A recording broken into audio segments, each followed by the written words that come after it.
Okay, everyone, the time has come for us to explore the neighbor discovery protocols. We mentioned the fact that we have two of them. So what I'm going to do is I'm going to illustrate the first one, which is going to be Cisco Discovery Protocol. Now what I'm going to do is I'm going to log into this device.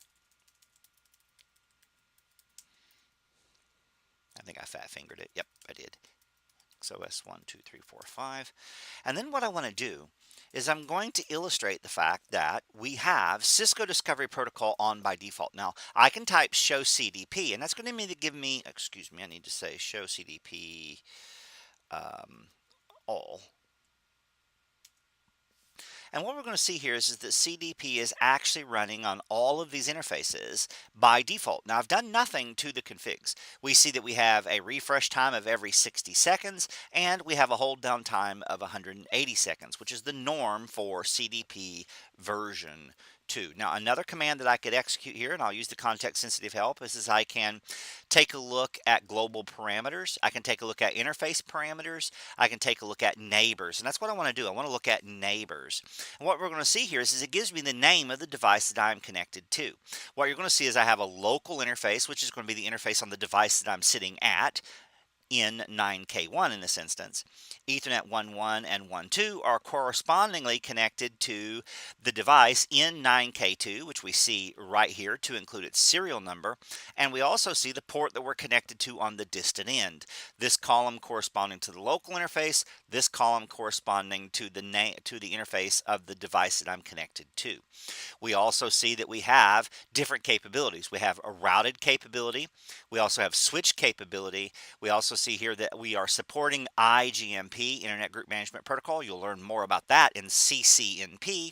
And we also see the fact that we support the idea of spanning tree dispute. Remember, we talked about spanning tree. Well, if there's issues with regard to the configuration of spanning tree, what we'll find here is we have a mechanism already running by default in the background that's going to allow us to be able to resolve those issues. We also see the name of the platform. Now remember, this is a virtualized switch that we're running in emulation using EVE-NG, and we are running the NX 9K or the 9000V deployment. So this is a virtual 9K. Now remember, it only works in standalone mode, so you can't put it in ACI mode, but still it is a very, very useful tool.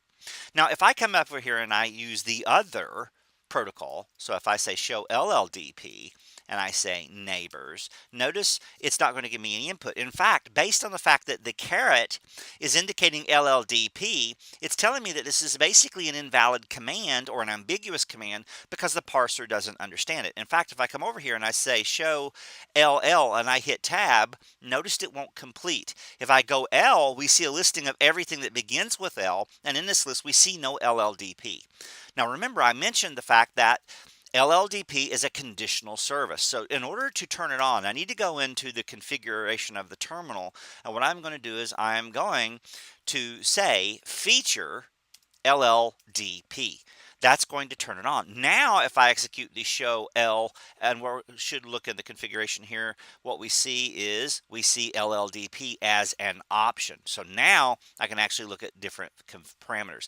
As an example, I can say show LLDP all, and it's going to tell me the fact that according to this, LLDP is enabled on every interface that I have. It is operating in transmit mode, receive mode, and it's also working to support the idea of something called data center bridging exchange, a concept that we're going to look at in the last module of this class when we start talking about fiber channel over Ethernet. Actually, it's the second to last module when we look at fiber channel over Ethernet and fiber channel. This is a protocol that allows me to build a no-drop Ethernet environment to be able to support fiber channel encapsulated inside of Ethernet, or what's better known as FCOE. Now, if I come over here and say show CDP or LLDP neighbors, and we take a look at the output here, it says I have no neighbors. Now the reason for this is the fact that LLDP is not turned on any of these other devices. So just to illustrate that point very quickly, I'm going to go to 9K2, log in, admin, NXOS 1, 2, 3, 4, 5, and I shall enable that feature. Configure terminal feature LLDP. Now, with that being done, now if I return to 9K1 and I repeat the show CDP neighbors command, what you're going to see is I see 9K4 locally connected on my device of 9K1 via Ethernet 1.5 to Ethernet 1.5 on 9K4. There's 9K4, and I see that on that device the remote port is Ethernet 5.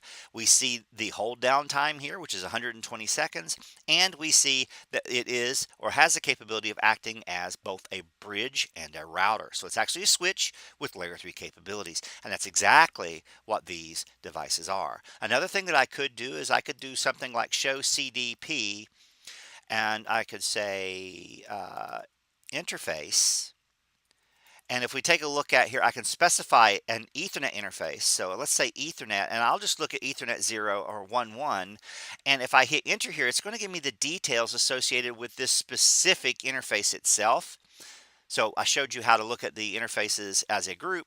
Another thing that I could do is I could show CDP neighbor interface E11, and I could use the detail command. So if I come over and execute detail, this is going to give me a little bit more information than what I had before. We see here it tells me the device ID, what it is. It tells me its serial number, tells me what it's named, tells me if it has an IP address that I could use to connect to it, and it also is going to give me the information as to what the outgoing port is, what the port that I'm going to be connecting to, what the version of the operating system, what version of CDP we're actually running. Version 2 will be the version that we run by default. Tells me what the native VLAN is and what the network speed, as well as what the operational MTU of my neighbor is. Maximum transmittable unit. A very, very important component when it comes to supporting things like jumbo frames as they're required for fiber channel over Ethernet. So again, we'll get to that later on in the class. So you can see a lot of information, which is why a lot of organizations think of CDP as a security risk, which is one of the reasons that a lot of organizations actually turn it off. You can turn it off globally. So if I come over here and I say no CDP, enable, and I hit enter.